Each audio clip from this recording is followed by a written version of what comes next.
Hi friends, कैसे हैं आप सब। आई होप आप ठीक होंगे, स्वस्थ होंगे।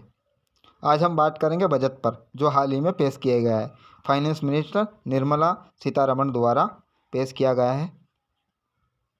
इसमें पहला पॉइंट ये है, 3 करोड़ महिलाओं को लखपति बनाने का टारगेट रखा गया है। अभी तक 1 करोड़ महिलाओं को इसका लाभ मिल चुका है।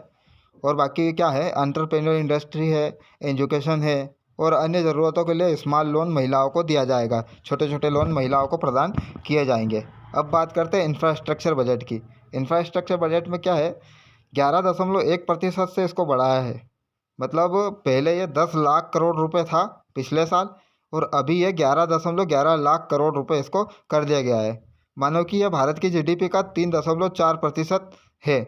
इसमें क्या होगा, एक्सप्रेसवे बनाया जाएगा, फ्लाईओवर बनाए जाएंगे, एयरपोर्ट्स बनाए जाएंगे, हॉस्पिटल जैसे मेगा प्रोजेक्ट में इसमें सरकारें पैसा खर्च करेगी। अब हम बात कर रहे हैं टैक्स में। तो टैक्स में कोई भी ऐसा बदलाव नहीं किया गया है। 2.5 लाख रुपए पे जो पहले छूट मिला करती थी वो अभी भी मिल रही है। पर जो नया टैक्स रिजिम करने चुनेगा कोई, तो उसमें 3 लाख रुपए तक पे टैक्स उसको नहीं लगेगा।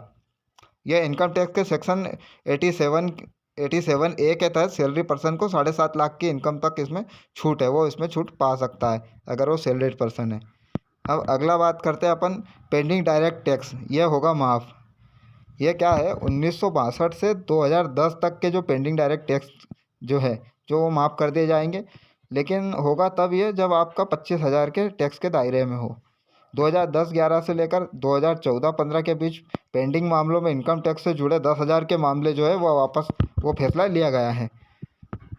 अगला अब हम बात करते हैं रूफटॉप सोलर की। रूफटॉप सोलर हर घर लगाए जाएंगे। 300 यूनिट इसमें बिजली माफ़ होगी, फ्री रहेगी। लगभग अभी 1 करोड़ लोगों को इसका फ़ायदा होगा, इसका अभी अनुमान लगाया जा सकता है। यह प्रधानमंत्री सूर्योदय योजना इसको नाम दिया गया है।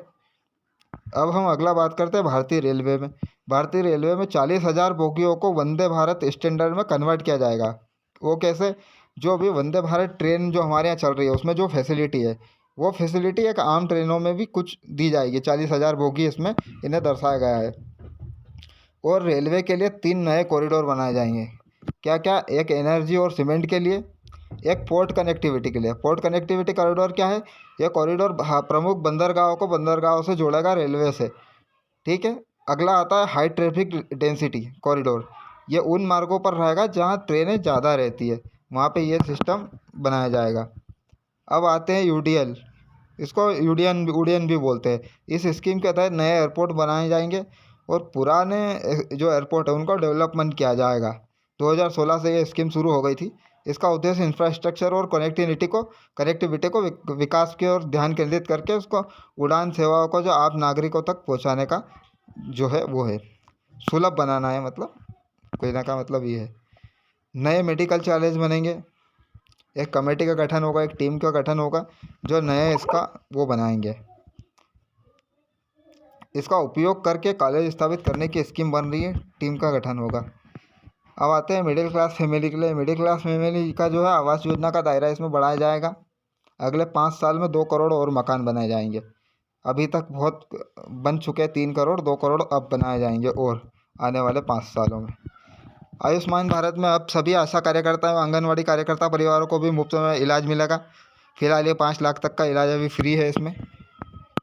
ठीक है। यूविन प्लेटफॉर्म के जरिए टीकाकरण को बढ़ा दिया जाएगा। इसमें सर्वाइकल कैंसर रोकने के लिए 9 से 14 साल की बालिकाओं को टीका फ्री में लगेगा। ठीक है। भारत का डिफेंस बजट, यह सबसे ज़्यादा बजट है। भारत सरकार ने सबसे ज़्यादा पैसा इसी बजट पे बनाया है भैया। डिफेंस बजट पे जो है 6.2 लाख करोड़ रुपए हो गया है। इस बार डिफेंस बजट 3.4% और बढ़ाया गया है। तीनों सेनाओं की सैलरी के लिए 2.82 लाख करोड़ रुपए आवंटित कर दिए गए हैं। यह पिछले साल की तुलना में 12,652 करोड़ रुपए ज़्यादा हैं। ठीक है। अब आगे बढ़ते हैं। 2024-25 के लिए एग्रीकल्चर सेक्टर को 1.27 लाख करोड़ रुपए दिए हैं। यह पिछले साल की तुलना में 1.6% बढ़ा है। अब अगर आगे चलते हैं, प्रधानमंत्री मत्स्य संपदा योजना, समझते हो, ये मछली पालन की बात कर रहे हैं।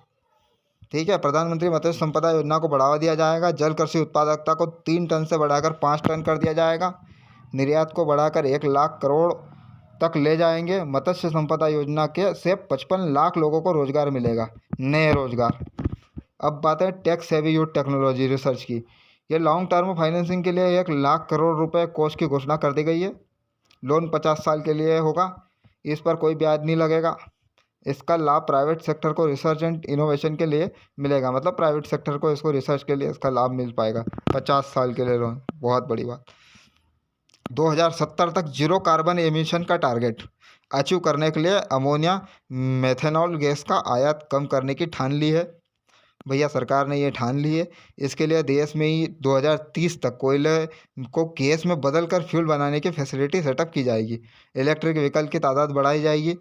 समझ लो भैया, मार्केट में पहुंच जाओ, शेयर मार्केट में बढ़ाइए। चार्जिंग के लिए 6585 चार्जिंग स्टेशन बनाए जाएंगे।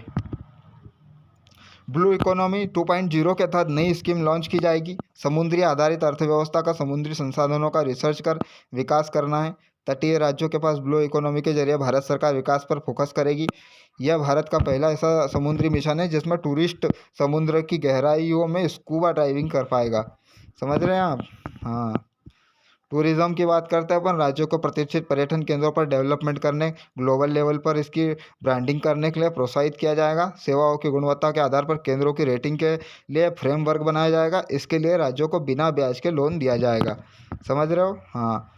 फाइनेंस मिनिस्टर निर्मला सीतारमण ने कहा है कि हम लगातार विदेशी निवेश के लिए प्रोत्साहन कर रहे हैं। अपने फॉरेन पार्टनर्स से बात कर रहे हैं। 22 द्विपक्षीय निवेश संधियाँ हो चुकी है, इस पर बातचीत अपन कर चुके हैं। अब बात करते हैं प्रदेशों में सुधार की। प्रदेशों में सुधार के लिए 75,000 करोड़ रुपए 75,000 करोड़ रुपए बिना इंटरेस्ट के गवर्नमेंट, सेंट्रल गवर्नमेंट देगी। अब बात करते हैं स्किल इंडिया मिशन के साथ। स्किल इंडिया में फाइनेंस मिनिस्टर ने कहा है कि 1.4 करोड़ युवाओं को ट्रेंड कर चुके हैं और 54 लाख लोगों को री स्किल किया है। ठीक है। 3,000 नए ITI बनाए गए और 7 IIT है, 16 IIT और 7 IIM और 15 AIIMS और 390 यूनिवर्सिटी स्थापित की गई है। ये आंकड़ा है भाई भारत का।